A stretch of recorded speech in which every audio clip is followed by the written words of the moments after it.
Alright, welcome back to the League Ace time. We're back with FTRL GT1 at round number 3, which is week number 3 rather, which is at Watkins Glen. A mighty, fantastic, glorious track that is to be treasured in every single way imaginable. Anyways, fangasming aside, this is week number 3. Different setup today, no Porsche race, but we do have like F1 style quali. So we've got 3 sessions of quali to get through to the 3rd session, where the shootout is for pole position. So, yeah, Watkins Glen in these cars, oh my goodness. I can't think of there aren't too many more enjoyable experiences than driving these Super Formula cars flat out around Watkins Glen, especially on sauce, which we don't have for the race. You got to kind of baby the fuel and the tyres a little bit on this outlap because the tyres will go quite quickly. Ended up doing, I think this is my first run in Q1, and pace was good here, I'm not going to lie. Pace was pretty flipping good. So we did immediately do a 21.8 out the box. Can't even remember what my personal best was. But anyways, that's good enough then to get me through then to the second session. I don't think I improved on this second lap on the, some people decide to use, all your push to pass on one lap. I didn't like leaving everything down to one lap, especially given what happened in Monza. That was just justification for my reasoning. So, not even though I screwed that up twice, but anyways, so yeah, I decided to take it twice, half on one lap, half on the next. This is my second lap then, which I ended up improving on a 22 flat. Not quite as quick as the first one, but still more than good enough to get through to the last session. So anyways then, yeah, so the pace was looking good. I knew I'd be in the running here for a good result. And yeah, Ross was on a different kind of level. This is Q3 then, and I might even see if I could. I might upload my first lap. I think, ironically, my first lap in Q1 was my best lap in the end. I couldn't get back into the 21s really after that. Well, sorry, I lied. This is not my best lap. I don't know what I'm talking about. Anyways, I had nothing left after that, and that was all my loss rather. So, yeah, did well enough to get a lap out of that with the tires what they were. So, yeah, happy days. We ended up qualifying 3rd in the end. I think Tom's going to pip us though. I think that's going to become 4th. Because I'd be surprised if Tom did not qualify inside the top 5. Or sorry, he is 5th. I'd be surprised if Tom didn't qualify in the top 3. But Ross, 21-1. That was an unbelievable lap time. No, Tom does stay there. So we actually qualified 3rd. So, yeah, that was an insane lap for Ross. That is unbelievable. Anyways, the race, I don't even remember what the strat was here. I think it was a 2-stop. But I really can't remember what the split was. How many flipping... Okay, this has been so long ago. So much has happened in all this. 31 laps. So I think we did... Was it 8 a pop or something? We'll figure it out together. Anyways, 5 red lights.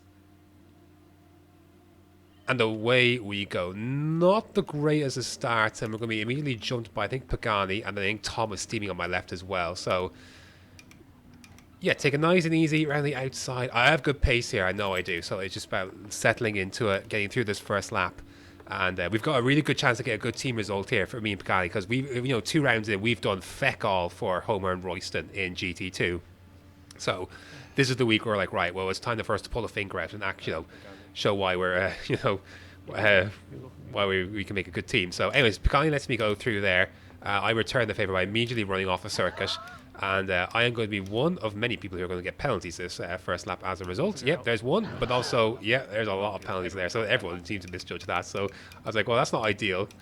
But at least we're not the only one. So I think the furthest one back may be Jordan there in 8th, and he doesn't have a penalty, I think. Everyone else, I think, does, but it's nice and easy on the throttle. A little bit of push to pass just off the corners to give myself a little bit of time on to keep track position, if possible. And yeah, we survived that, and yeah, we could settle down into the race. But we lost a few seconds to the guys in front, so that's we had to get back on that pretty quickly. Bit of a shame we lost so much time that first lap, but yeah, I thought it was lap 8. Anyways, I think a little bit of fuel saving was required to get to this point, not too much. And then the hards, yeah, you can see. I think we wanted to, no pit lane crossing line to be worried about here. I went for those hards here. We were constrained to 1 set of mediums in this race, so got to use them wisely. And this wasn't the time for me to use them. I didn't think so. I think this might be a 3-stop actually. Now that I think about it, I think it's a 3-stop. Anyways, we kind of just behind Pagani. We managed to save some fuel. We were closing up nicely to end that stint as well. So Pagani, I think here is going to decide to let me go because he knows I've got a little bit more pace. And I'm going to try and set off after Sean who got away on that first stint because of the penalty shenanigans, I think. So Pagani's going to let me go, and I've got 3 seconds to make up, which I made up very quickly. I'll say very quickly. You see the progress of it, but yeah, we made this time up pretty quickly. I knew I got pace, and the first stint kind of compromised me a bit. So, anyways, yeah. I think Sean may have underfilled slightly as well. I can't remember. But at 15 then, you can see we've closed the gap. Not as much as I thought, because we did come up against some traffic coming into the pits. I think it was Dusty Fossil who's coming into the pits. So, but I knew we'd make up some ground here in the pits. So I decided to go mediums. Sean stayed out. I was like, right, I'm pitting a lap early because I want to go onto these mediums and undercut Sean. Even though I know I'd be vulnerable later on hards versus mediums. But I was like, I know I've got pace. Give myself some some air, and I think I can go for it. I got my stints confused. Dusty Fossil's in. I come across in this stint, but burning the push to pass this outlap is critical. I have to get this done because I know I'm quicker than Sean. He comes in and responds to the next lap. I don't know. I think he's putting on hards. We'll see in a sec. I think it is hards. Anyways, coming out of the pits. There he is. We made up a lot of time in that pit, and we have such great overspeed. Again, this is where I'm dumping most of the push to pass. I have to get it done here, and yeah, we're vaulting upon him with a vast rate of knots. We get the job done. Now we've got the tires to get this going. So now we've got to make hay and break away from Sean now using these tires, and we'll see what happens later on. Oh my goodness, look at the sheer speed. It's so much fun, this track, with this level of downforce. Oh my goodness, imagine driving old F1 here. Whew. Anyways then, yeah, this is where we lost about, I think, 2 seconds in everything with this. So I should have been like 4 seconds ahead of Sean here instead of only 1 point or 2 point something. But, oh, it's tough.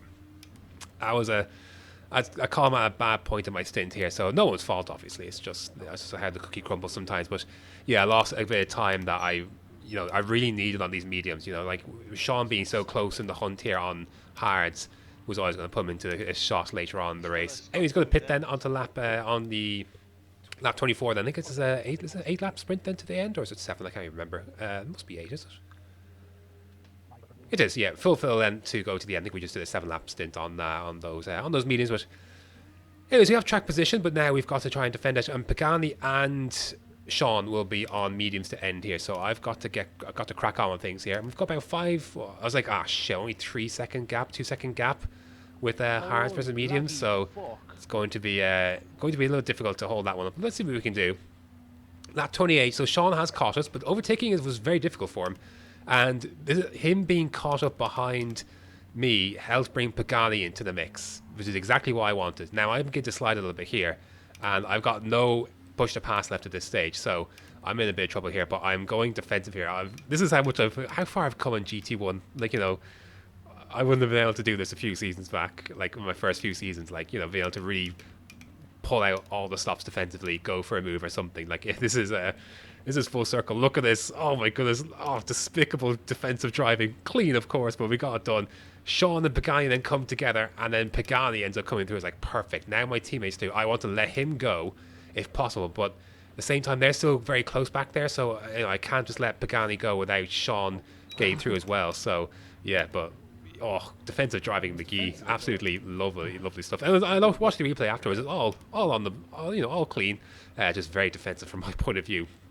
But you can see how it's worked, and Pagani's actually broken a little bit away from Sean, so I think I want to try and let him go here. Yeah, he is catching fast. So, am I looking back enough? Do you think, or yeah, go.